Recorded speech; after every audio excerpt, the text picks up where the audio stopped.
The EPW-Adani controversy. Is this corporate bullying or a failure of journalistic standards? Why did one of India's most respected journals decide to retract an article written by their own editor, a man who is one of the most reputed investigative journalists in the country? Did the owners of the journal, a trust whose members include some of India's most esteemed scholars, succumb to pressure exerted by a powerful corporate group that wanted to protect its interests? Was the editor forced into a position where he had to resign because he stood up to a company viewed as close to the government of the country? These are not the questions I thought I would be answering when I started to write this article. I was merely supposed to be analysing whether a defamation notice sent to the owners, editor and authors of Economic and Political Weekly, or EPW, by the lawyers for Adani Power Ltd had any substance to it. However, over the course of my investigation, these questions became indelibly linked with any analysis of the notice. On 18th July 2017, Paranjoy Guha Thakurta resigned from his post as editor of EPW. The Samiksha Trust, which owns and publishes EPW, withdrew the article that was the subject of the notice. The issue has escalated into one of standing up to intimidation of the press by a corporation. The Wire has defiantly kept the article on its website, despite receiving the same defamation notice from Adani Power Ltd. 155 scholars wrote an open letter to the trust expressing dismay over the events. But the more I looked into this article, the arguments it makes, and the basis for making these arguments, a different story began to emerge. One where a reputed journal had published an article co-authored by its fearless, some would even call maverick editor, where this article made claims that didn't quite add up, where the editor decided he could act on behalf of the trust disregarding procedure, where the trust realized that the article didn't seem to adhere to the required standard of rigorous evidence and so asked for this to be withdrawn, where the trust also realized its editor may have needed to be reined in, and where a corporate group, which I do not claim is pure as driven snow, actually turned out to have some reasons to be upset. But don't take my word for it. It is easy, perhaps, to agree with the prevalent dismay and to view these events as a successful example of a slap or strategic lawsuit against public participation. Social media has predictably been awash with such reactions, not only from those viewed as left liberals. Mr. Guha Thakurta has also not gone gently into that good night, claiming that the trust statement about why he resigned was incomplete, releasing his own statement about why he had resigned and giving a long interview to The Wire in which he claimed that he was forced to withdraw the article. As most senior journalists will admit, it is hardly out of the ordinary for a company to send legal notices over articles that are critical of it. Most of these notices are nothing more than hyperbole, making grand claims of wrongdoing meant to scare recipients into folding. To a large extent, the defamation notice from Adani Power Ltd's lawyers, sent on 5th July 2017, reads like any one of these. In today's climate, with numerous concerns about the freedom of the press, it looked like this was another case of corporate intimidation by the Adani company. But when I went back into the article and started looking at things they had taken exception to, I realized that deciding who was right and who was wrong was not so easy. After spending several days researching the arguments, trying to corroborate them, and speaking to Mr. Guha Thakurta, I realized that the easy interpretation did not necessarily stand up to a more rigorous assessment. So why is Adani Power Ltd saying that the EPW article is defamatory? EPW spent over 4 months looking into perceived irregularities in the dealings of the Adani group of companies. These resulted in a couple of articles in 2016 and 2 articles co-authored this year by Mr. Guha Thakurta. The spark beneath this particular fire was an article published on 17th June 2017 titled Modi Government's Rs 500 crore bonanza to the Adani Group, which is now only available on the website of The Wire. Adani Power Ltd, in its notice dated 5th July, has alleged that several statements in the article are defamatory. These statements broadly relate to 2 arguments made by the authors. First, that the SEZ rules were tweaked as a special favour to the Adanis. Now, Mr. Guha Thakurta and his 3 co-authors have argued that the central government has, and I quote, quietly tweaked rules relating to special economic zones, and the new rules specifically favor the Adani Group, end quote. This allegation revolves around a 2016 amendment to the SEZ Rules 2006, which made it possible for customs and excise authorities to process applications for refunds of custom duties, the jurisdictional customs and excise authorities. A confidential source told Mr. Guha Thakurta that this amendment was inserted to make it easier for Adani Power Ltd, or APL, to claim a refund of Rs 506 crores relating to their Mundra power plant, which was located in the Mundra SEZ. The authors have at the start mentioned that this is a decision by the government, not APL or any other Adani company. However, they also state that Gautam Adani is understood to be close to the Prime Minister, and then ask at the end of the article, were these rules tweaked to help one company headed by a well-connected individual? Although these statements do not allege any wrongdoing on the part of APL per se, such statements impute collusion between the government and APL. A statement is defamatory if it harms the reputation of a person, whether explicitly or by imputation. It is not therefore difficult to see why APL views this argument by the authors to be defamatory. The second claim, Adani Power Ltd is claiming refunds on duties it never paid in the first place. The second allegation by the authors is a more direct one. They argue that Adani Power Ltd's refund claim is based on a falsehood. According to them, the refund is being claimed on customs duties paid by Adani Power Ltd on raw materials and consumables used as inputs at the Mundra power plant. However, their confidential source says that APL never paid any such duties on the inputs, which amounted to Rs 1,000 crore as of March 2015. The article casts some serious aspersions on APL in relation to this issue. According to their source, the Gujarat High Court in 2015 was misled by APL's claims to have paid duties on raw materials, even though they had not paid any such duties. In that particular case, APL was challenging the validity of a 2010 customs notification that imposed duties on the supply of electricity outside an SEZ on the basis, among other things, that this would amount to double taxation. According to the authors, the fact of payment of duty on coal has been submitted by APL to the Gujarat High Court. They then raised concerns that the Gujarat High Court judgment, which ruled in APL's favour, did not cite any evidence that duties were paid by the Adani company. Further doubts are raised about how the Additional Solicitor General representing the Union of India in that case did not object to any of this. In a nutshell, therefore, the article alleges that Adani Power Ltd has claimed a refund of duties it never paid in the first place. It does not take much imagination to see why APL views this statement as defamatory. To have made such a refund application and to have made such a claim in court without having paid any duty in the first place would indicate fraud and perjury on behalf of APL, which would obviously negatively affect its reputation. But does this justify the defamation notice? Of course, just because APL may consider these statements to be defamatory does not mean they would succeed in a defamation case before the courts. It is important to note that they have not, in fact, filed any actual case in court, whether for civil or criminal defamation. The notice sent to the Samiksha Trust and the authors is strongly worded and runs into 34 paragraphs, but most of it is fairly standard legal hyperbole that has no real significance. However, this does not mean that the article did not include defamatory statements. Notwithstanding the overblown and extremely intimidating language of the notice drafted by Ahmedabad advocates Thakur and Co., it does raise some valid concerns about the article. The article generally quotes confidential sources when making the most serious allegations, which is a sensible thing to do, but it must be stressed that this does not protect the authors entirely. The introduction and the statements following these quotes endorse the substance of the allegations, which means they cannot get away by saying they are merely reporting someone else's words. I spoke to Mr. Guha Thakurta briefly on the day of his resignation and in great detail on the 27th of July 2017 to discuss my concerns with the article's content. Mr. Guha Thakurta was firmly of the opinion that his article spoke the truth and that this was a complete defense to any allegations of defamation. Now, if you are able to show in law that a defamatory statement is true, this can be used as a defense to a claim of defamation to varying degrees of success.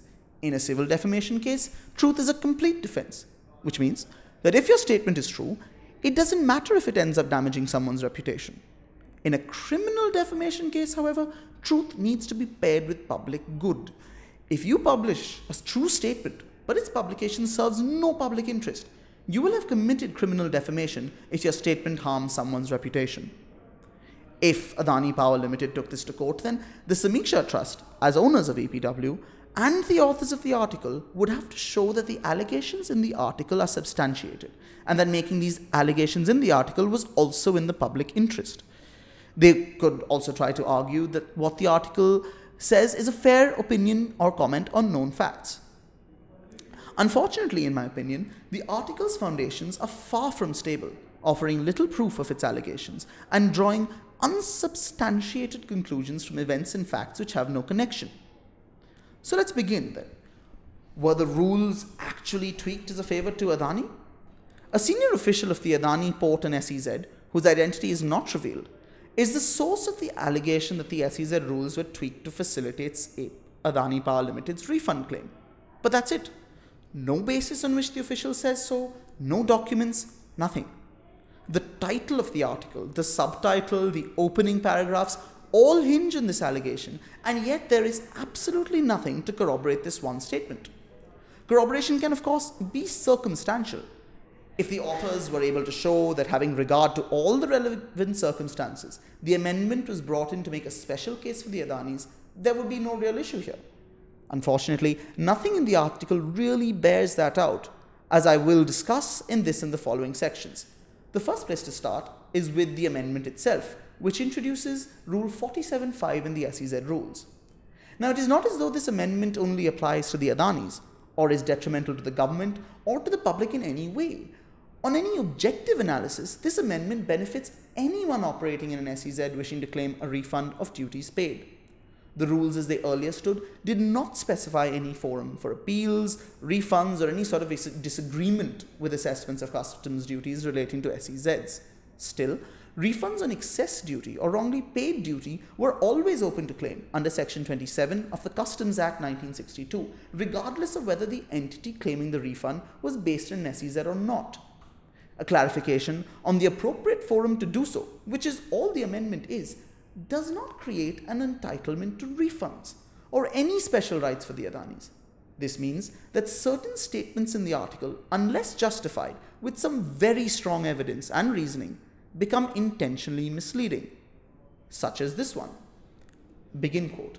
It appears at face value that by amending the SEZ rules to insert a provision for companies to claim refunds on customs duty, the Department of Commerce is allowing APL to claim refunds on duty that has never been paid by it in the first place. Of course, despite benefiting others, if the amendment was brought with the intention of helping APL only, there is a story to tell there. But the text of the amendment and the effect it will have do not in themselves betray any such favoritism, and nor can a comment from an insider without specifying why the insider thought this was the case. Mr. Guha Thakurta argues that it is not the amendment in isolation, but the whole chain of events leading up to it, including the refund claim by APL, the various changes in custom rules for 8 years previously, and the case before the Gujarat High Court, when taken together, that indicate dubious intent on behalf of the government. So I looked at the rest of the events to see if they are accurate and in any way justify the headline claim. Did Adani Power Ltd really fail to pay duties on consumables and raw materials? This allegation in the article also relies exclusively on information received from a confidential source. However, at least here the authors claim that they have documents which were leaked to EPW that, and I quote, clearly indicate that APL had not, in fact, paid the duty on raw materials and consumables. This allegation of failure to pay such duties is explosive, and is what the entire article should have been about in the first place, provided the documents are credible, of course. There is a great story to tell here, especially given the silence of the government departments when asked about whether APL had paid the relevant customs duties, and APL's failure to expressly address this in their responses to the author's questionnaires. Mr. Guha Thakurta also points out that his investigations have shown that even though the refund applications were processed by the authorities, no actual payments were then made to APL, which again raises some serious questions, and I cannot stress how important it is that we find out the truth of this. Supposedly, the documents say that and I quote, "There has been no tax paid on raw materials and other consumables, which is mandatory as per the SEZ law," end quote. That such taxes are mandatory in law is only partially correct. Under Rule 47.3 of the SEZ Rules 2006, a producer of electricity located in an SEZ, which transfers electricity generated in the SEZ outside of the SEZ to Indian territory, which is known as the Domestic Tariff Area or DTA, has to pay duty on consumables or raw materials to the extent these were used in producing the electricity transferred out of the SEZ. If no electricity is transferred out of the SEZ, no duty needs to be paid on the consumables or raw materials used to generate electricity at the power plant. What this means is that a power plant like APL's would not pay any duties on things like coal when they were brought into the SEZ, claiming a duty exemption under the SEZ rules. They would only pay duty on inputs like coal to the extent that such coal was used to generate electricity going out of the SEZ. According to the article, Adani Power Ltd had availed of duty exemptions to the tune of 1,000 crore rupees. It should be noted that mega power plants, such as APL's in this case, located outside SEZs, also don't pay duty on items like coal under the Electricity Act of 2003. The point of bringing this up is that even if APL claimed duty exemptions of up to rupees 1,000 crores, they wouldn't necessarily have to pay all of that when transferring electricity out of the SEZ. They would only be liable to pay duty on the coal to the extent used to produce the electricity transferred out of the SEZ. Regardless of this, we have no reason to disbelieve Mr. Guha Thakurta's assertion that the duties on raw materials and consumables were not paid, and that he has documents that establish this. If he can prove this, this particular statement is not defamatory. Unfortunately, the article goes further than just alleging this non-payment, and the additional arguments on this issue appear to be both wrong in fact and in law, and are therefore misleading. The first misleading argument: the listing out of customs notifications that were irrelevant. Till now, I have only touched on customs duties payable on raw materials or consumables. This is because, according to the article and Mr. Guha Thakurta during our meeting, APL's refund claim of rupees 506 crores related to duties on raw materials and consumables. For the sake of convenience, let us call these duties on inputs. However, customs duties are not only levied on inputs, they are also levied on the goods produced and sold, in this case electricity, or in other words, duties on outputs.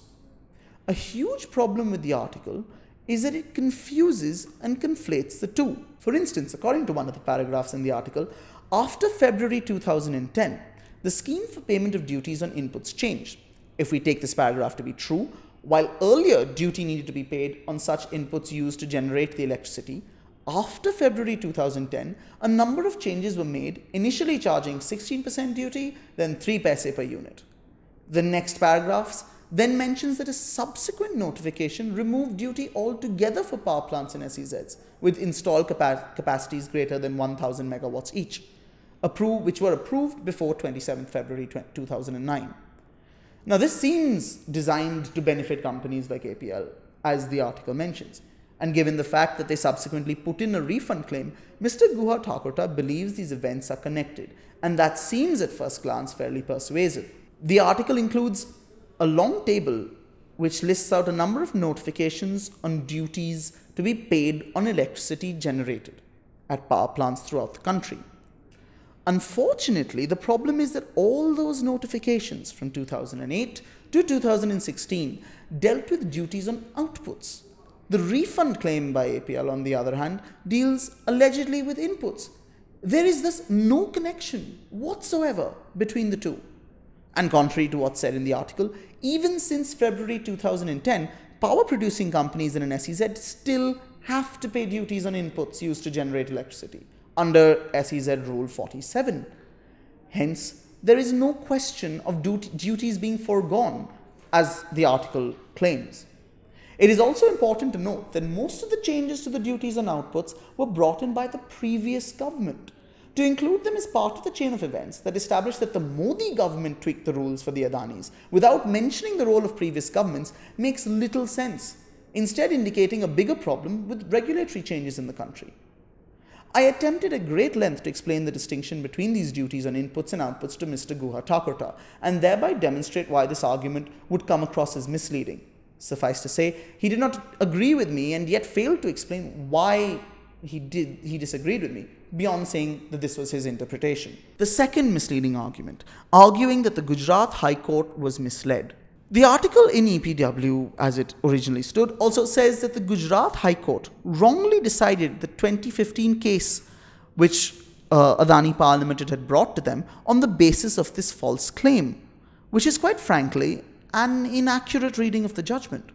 The issue before the Gujarat High Court was whether it was possible for the government to retrospectively charge any company customs duty on its supply of electricity out of an SEZ.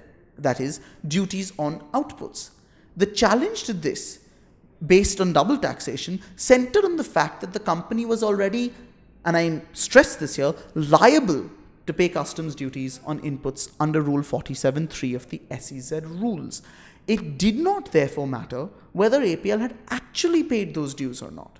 Under Rule 47.3, they were still supposed to pay them. Adani Power Ltd therefore did not need to submit evidence that they had paid the duties. They just had to establish before the court that Rule 47.3 applied to them. Now yes, if APL had claimed in court that they had paid the duties, and if it were proved that they hadn't, this would amount to perjury.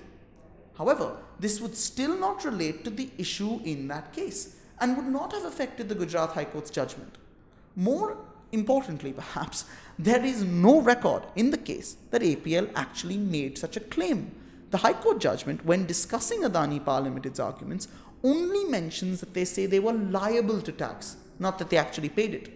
There is one throwaway line in the court's conclusion that references duties on inputs being paid, but this is as part of a hypothetical. As a result, this cannot be taken as proof that APL claimed to have paid the duties in court. Again, I put it to Mr. Guha Thakurta that there was a distinction in law between liability to pay and actual payment. While he said I was free to nitpick on the distinction, he didn't think this was relevant or that it demonstrated a failing in his article. So is this why the trust decided to withdraw the article? As mentioned above, the trust is being castigated for having bowed down to the pressure put on it from the Adani group, and so withdrawing the article. The trustees are also being accused of treating Mr. Guha Thakurta unfairly. The trust denied this in a statement dated 20th July 2017, stating that, and I quote, "There is no question of the Samiksha Trust, an independent, non-partisan institution, bowing to external pressures of any kind. It never has. It is guided solely by the objectives of maintaining the ethos, quality, and standards of EPW, while ensuring spotless propriety and ethics in the working of its staff."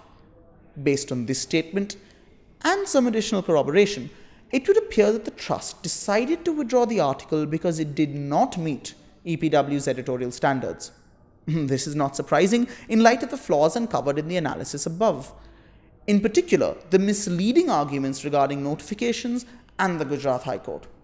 The fact of the matter is that the EPW investigation discovered some interesting things which needed to be reported, but some of the conclusions Mr. Guha Thakurta even now stands behind were unsubstantiated.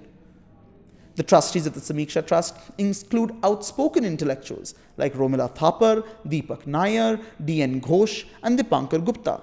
These are hardly the kind of people that you would expect to succumb to strong-arm tactics by a big corporation. But even if one were to accept that this could happen, it would be remiss to accuse them of such a surrender when there are reasonable grounds to question the article.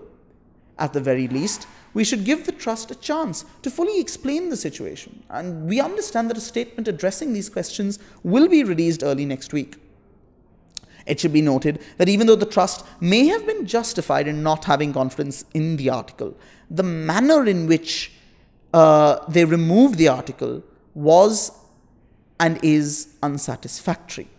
Mr. Guha Thakurta explained that he was instructed to do this during a meeting with the trust and that he acceded to the trust's wishes and phoned someone to take it down.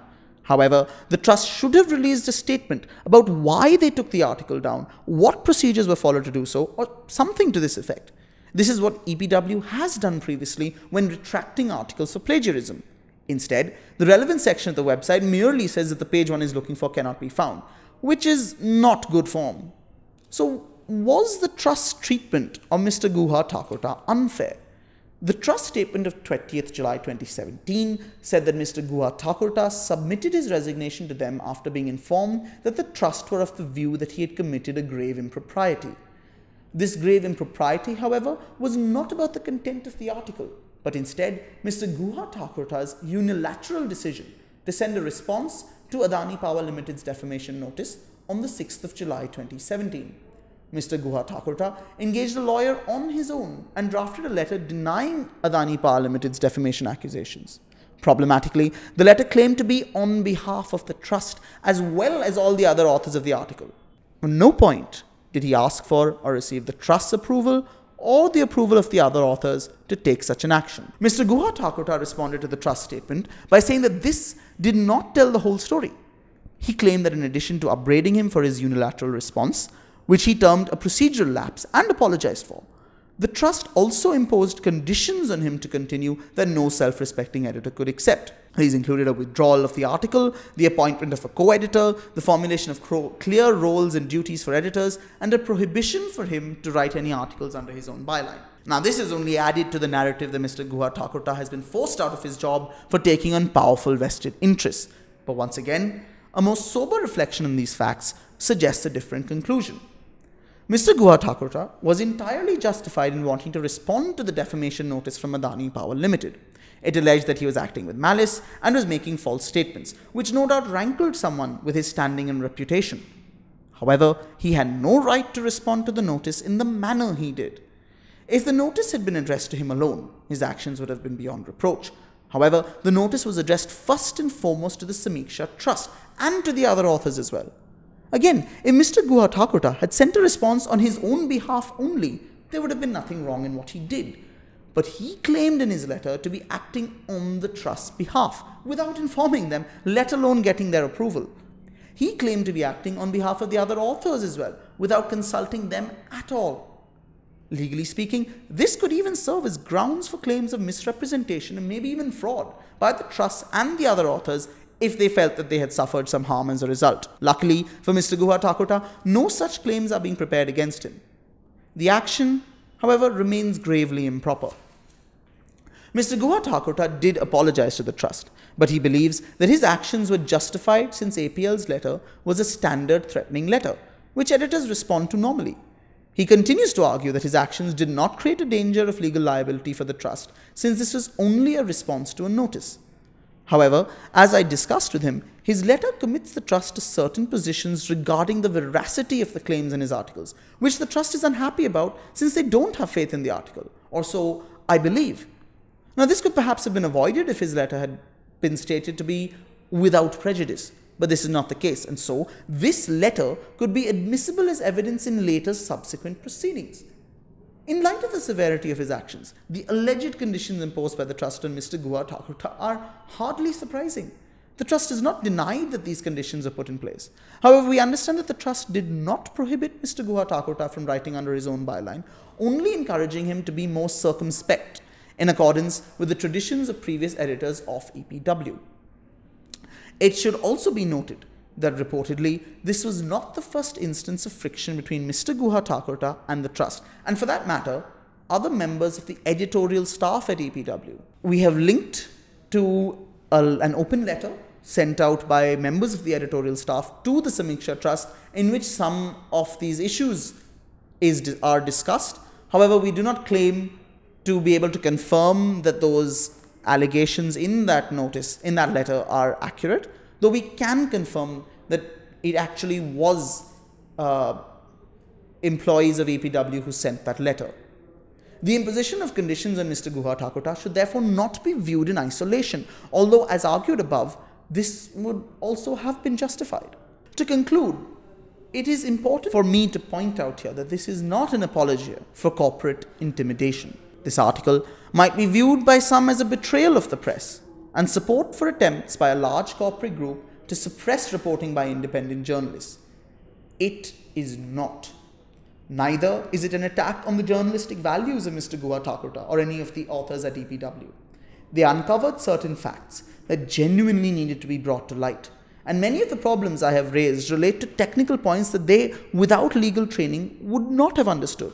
They had successfully run other stories on the Adani Group which did not include such mistakes, including an article published on 14th January 2017 titled, "Did Adani Group Evade 1,000 crore rupees in taxes?" The APL notice of 5th July mentioned this article as well as an example of the author's intent to malign the Adani Group, although it should be pointed out that they did not ask for this article to be removed. Now, there is no doubt that, as Mr. Guha Thakurta mentioned, powerful corporate interests use their monetary power and influence to suppress reportage and commentary that portrays them in a poor light. This is used not only to prevent the publication of such coverage, but is also meant to have a chilling effect on other journalists and allow the corporations to act with impunity. In light of this, it is essential that investigative journalists with the experience and credibility of Mr. Guha Thakurta do not allow such actions to stop them from doing the good work they do. This is especially important in a time when the government and its allied corporate interests seem to think that they are immune to criticism and beyond scrutiny. But it is also because of this that I have taken this stance here. This is a difficult enough fight as it is, and we cannot afford to make mistakes that will only provide more ammunition to those who would muzzle the free press. Mr. Guha Thakurta claims he has sufficient proof to back up his assertions in the article, but as my analysis shows, even if they are what they claim to be, there are numerous vulnerabilities in the allegations in this article. APL would merely need to point out a large number of these flaws, without them being fatal in themselves, to bring the article and those standing by it into disrepute. I do not suggest that the Adani Group has never acted in an improper manner. I do not suggest that APL is not trying to engage in a slap regarding this particular article. But I would not suggest anything to the contrary either, unless I had sufficient proof, and I would not try to back up my argument with allegations that are misleading, whether willfully or otherwise. When the day comes that I decide to review the dealings of an Adani Group company, I will ensure that I do so with the same rigor that I have used here. Speaking truth to power is the duty of every journalist, but this objective will not be served if we don't do it right.